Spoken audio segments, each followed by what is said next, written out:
কংগ্ৰেছৰ যি মিয়া প্ৰীতি সেই মিয়া প্ৰীতিৰ বিৰুদ্ধে সৰব হৈছে মুখ্যমন্ত্ৰী ডক্টৰ হিমন্ত বিশ্ব শৰ্মা। মুখ্যমন্ত্ৰীগৰাকীয়ে উল্লেখ কৰিছে যে অচিনাকি মানুহক কংগ্ৰেছে কি কৰিব বিচাৰে সেয়া মুখ্যমন্ত্ৰীগৰাকীয়ে কৈছে।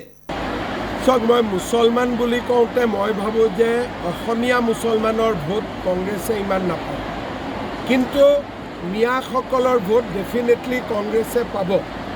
কিমান পাৰ্চেণ্টেজ পাব নাপাব আজিয়ে ক'বৰ কাৰণে দিগদাৰী। ইলেকশ্যন আহক তেতিয়া গম পাম। এজিপি বিজেপিৰ মিত্ৰতাটো থাকিব,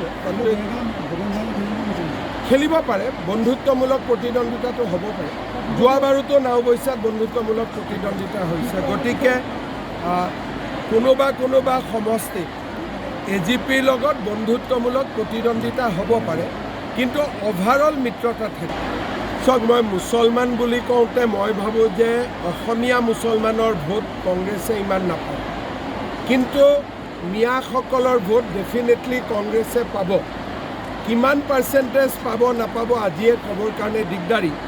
ইলেকশ্যন আহক তেতিয়া গম পাম। এজিপি বিজেপিৰ মিত্ৰতাটো থাকিব,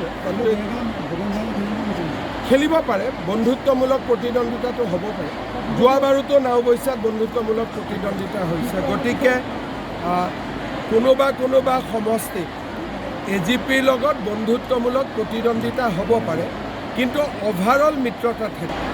চাওক, মই মুছলমান বুলি কওঁতে মই ভাবোঁ যে অসমীয়া মুছলমানৰ ভোট কংগ্ৰেছে ইমান নাপায়, কিন্তু মিয়াসকলৰ ভোট ডেফিনেটলি কংগ্ৰেছে পাব। কিমান পাৰ্চেণ্টেজ পাব নাপাব আজিয়ে ক'বৰ কাৰণে দিগদাৰী। ইলেকশ্যন আহক তেতিয়া গম পাম। এজিপি বিজেপিৰ মিত্ৰতাটো থাকিব, খেলিব পাৰে, বন্ধুত্বমূলক প্ৰতিদ্বন্দ্বিতাটো হ'ব পাৰে। যোৱাবাৰুতো নাওবৈচাত বন্ধুত্বমূলক প্ৰতিদ্বন্দ্বিতা হৈছে, গতিকে